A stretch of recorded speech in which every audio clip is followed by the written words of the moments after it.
This is something that I touched upon about a year and a half ago. In January of 2020, all support, security and otherwise, for Windows 7 is going to cease. Okay? It's just going to be no more. There will be no more security updates, no more patches, no more tech support. It's just done, because companies, as well as Microsoft, are going to be moving on and making software for the latest platform, Windows 8.1 and Windows 10. Yes, there's still support for 8.1. It's going to be until, I think, 2023, if I'm doing the math correctly. And of course, Windows 10 is the current OS. That's going to be a service now, and that might not have an expiration date. I don't know. The reason I bring it up again, and this is something that I touched on a year and a half ago on a different video series. It's vital to update your shit. Alright, I know that saying update and upgrade are, for some strange reason, two words that most computer users are afraid of hearing. They don't like the fact that Windows is updating itself on its own and pushing force updates. But there's a reason why they're doing that, which I'll get to in a minute. Right now, I want to focus on Windows 7. The reason why it is important to finally update or upgrade to the next version of Windows, or maybe switch over to Linux, is because a lot of machines that run Windows 7 only have security patches to a certain degree. Okay? Once those patches and updates are gone, any flaws that are in the system that still remain can be exploited. Okay? It's the same thing that happened with Windows XP. When Windows XP support ended, oh my god, the hacks. There was a lot of support in there that has just gone and kaput and le poof, as it were. And as a result of which, there are no more security updates. So anything that did not get fixed in Windows XP stays there. That's why people are using Windows XP and in virtual machines and what have you.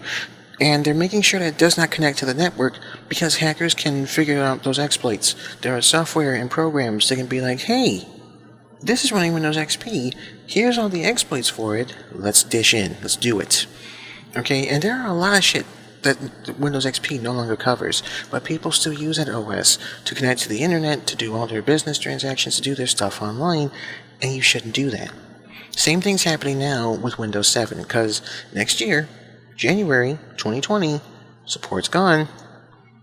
That's not a joke. That's a serious thing, because there was a huge hack that happened. I think it was either in early 2018 or the latter half of 2017. And this hack happened over in the UK. There were banking institutions, and there was the health services to several countries that all got shut down, and their machines were just locked with ransomware. And the reason why it was locked with ransomware is because the OS that they were using didn't have the proper updates, didn't have proper security updates, didn't really have the software needed to secure what needed to be secure. So instead of, they didn't take any data, they just encrypted it in such a way with ransomware. So it was like, give us this amount in Bitcoin and we'll unlock your machine.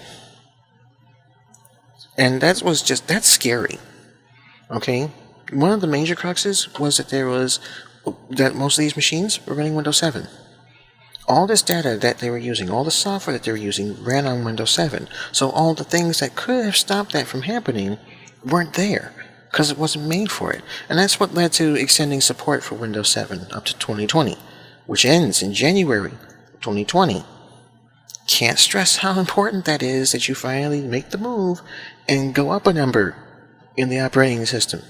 Can't stress it enough.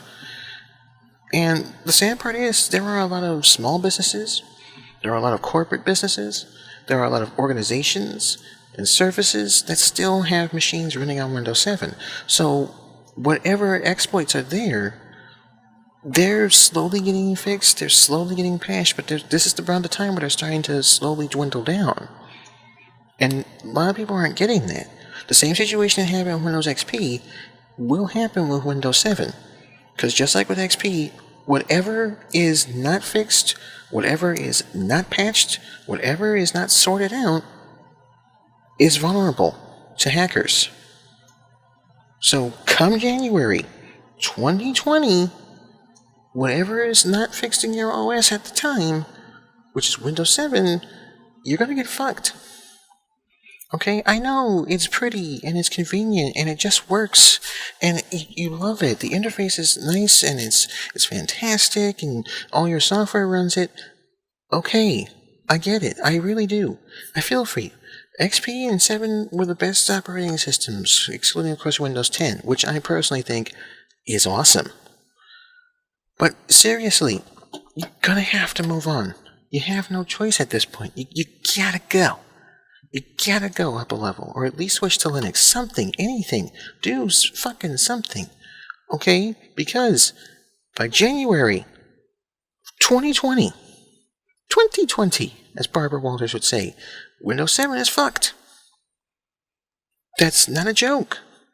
I can't stress it enough. Okay? Cannot stress it enough. Oh my god, I cannot stress this enough. How you should update. You have to, okay? And when it comes to Windows 10,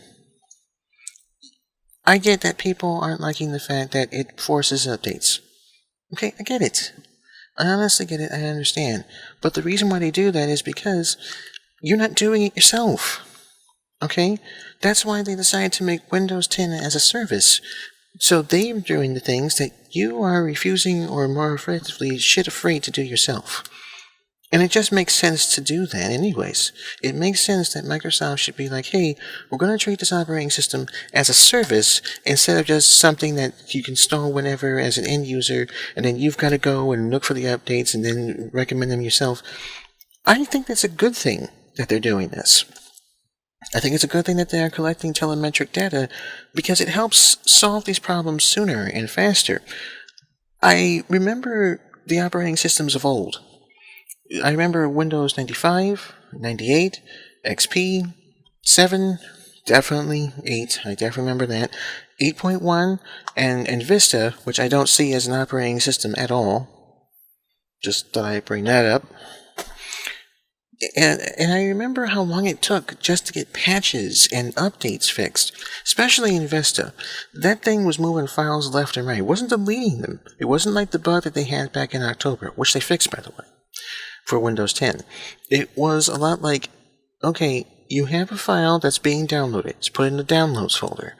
You go to the downloads folder, it's not there, but it's still in the downloads folder. There's 2 download folders. You've got, okay, this file is being downloaded to this folder that says download, but that's for the public. And then you've got this one that is set just for you, the end user. So you had to figure out which one was which, and you couldn't find that file to save your ass. The file was not deleted. It had just been placed somewhere inappropriately. And it wasn't until a major upgrade that they finally fixed it. But that upgrade took ages, months to fix. The most recent bug that Windows 10 had, they did 2 things that I never thought was possible. 1, they ceased the update. Okay? And 2, they fixed it in a couple of months. If this was around the time of the Windows Vista, it took nearly half a year just to announce that, hey, we've got an update coming for you. And then less than a year, just under a year, 10 to 11 months to finally push that update out to people. It took a real long time to get those updates out. When Windows 8 first came out, oh my god, there were so many things wrong with it. The start menu was ridiculous. You couldn't really run programs the way you wanted to. Some programs just didn't work right or run at all. And oh my god, that goddamn start menu, Jesus. You're on a PC. Why? What? Why is it set to a tablet? Why does the whole thing have to take up? Oh god, there's so much I want to say about Windows 8. But we're not going to do that. Instead, it came to Windows 8.1. And that was not so much as more of an update or a patch, as it was basically another operating system. That's why you got 8 and 8.1. Windows 8.1 fixed a lot of what Windows 8 had wrong. But the thing was, it still really wasn't fixed. You know, it's like Castlevania 2 for the NES. It was nice that you had this guy, the almighty guru, come up with a fix to make a redacted version of that game, so all the things that were wrong, the vast majority of them, that were annoying in that game got fixed, which is really nice. But ultimately, just like with Castlevania and Windows 8 and Windows 8.1, you can't fix something that's already broken. It's too late. You know, I think it's nice that there was software that you could use that was free that could kind of give you the look and feel of Windows 7, but it still wasn't right. There were still some things that didn't work. There were still some things that just didn't solve the bulk of the issues there, and there were still some issues with it. There still are to this day. They're not as prominently annoying in 8 as they were in 8. They're okay in 8.1 now, but still, creeping. What?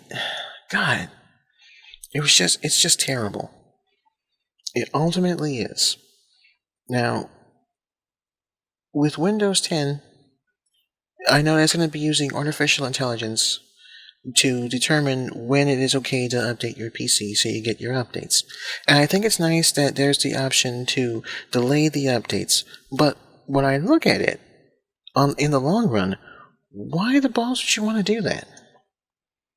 I can see the reason why being that, hey, that last update, it got all jacked up and stuff, and I could see it for that. That makes sense. It really does make sense there. But there was like a 1,000,000 to 1 shot there. I mean, this is the only time an update from Windows 10 rolled out and did not work. It had a huge bug. Alright? 8.1 had a bug, but it got fixed. 7 had some bugs, but it wasn't all that bad. It was only fixed with the updates. It's very rare that the updates themselves caused an issue.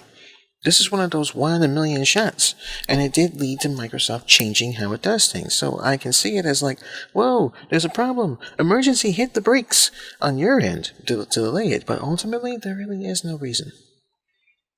And even then, you still got the option to roll back to the previous version. And that's about for 15 days, which it didn't take that long anyways to figure out this bug, so you were able to revert. But ultimately, I just, on the whole, don't get why people don't like updates. Because if you look at it, the vast majority of those updates worked across the OSs.